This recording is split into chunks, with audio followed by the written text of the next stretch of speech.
It was supposed to be a fun, long weekend for 25-year-old Shanquella Robinson and her group of friends who went to Cabo to celebrate one of their birthdays. She told me they had a chef they was getting ready to eat. They was eating tacos, something, salad or something they was eating. And I said, well, okay, I love you, have a good night, and I'll talk to you tomorrow. And I never talked to my child again, and she never made it back home. Robinson's mom, Salamandra, says within 24 hours of her daughter's arrival, she was dead. Figuring out how or why has only added to the family's nightmare. It started with a frantic call from Robinson's friends. They said she wasn't feeling well. She had alcohol poisoning. They couldn't get her pulse. Each one of the people that was there with her was telling different stories. It's when the family made calls to the FBI and Mexican authorities that they learned of another potential cause of death. When the autopsy came back, they said it didn't have anything to do with alcohol. Said that she had been, she had a broken neck and her spinal in the back was cracked. She had been beaten. Salamandra says the entire group came back from Mexico, leaving her daughter's body there. Nearly 2 weeks and $6,000 later, her body is back home.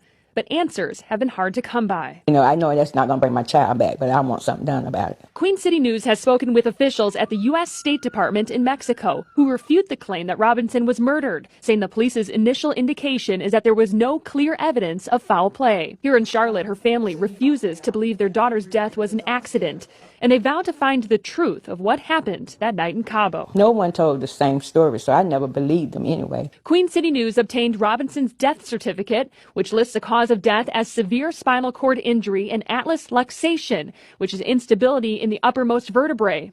In the section where police could have noted any sign of intoxication, it says, person found unconscious on her living room. And they didn't call us to the very last minute. And then on top of that, they said the maid found them. The group stayed here at Villa Linda 32, a property listed on CaboVillas.com. A rep with the company says the group called the concierge for help Saturday afternoon. The concierge called a doctor who gave CPR. Robinson died at 3 p.m., an estimated 15 minutes after her injury. We obtained a list of 7 guests who signed into the villa and called the phone numbers they left with the company. Some numbers weren't valid. Please leave your message for... And others went to voicemail. So the death certificate has a section that reads, was it accidental or violent death? Yes.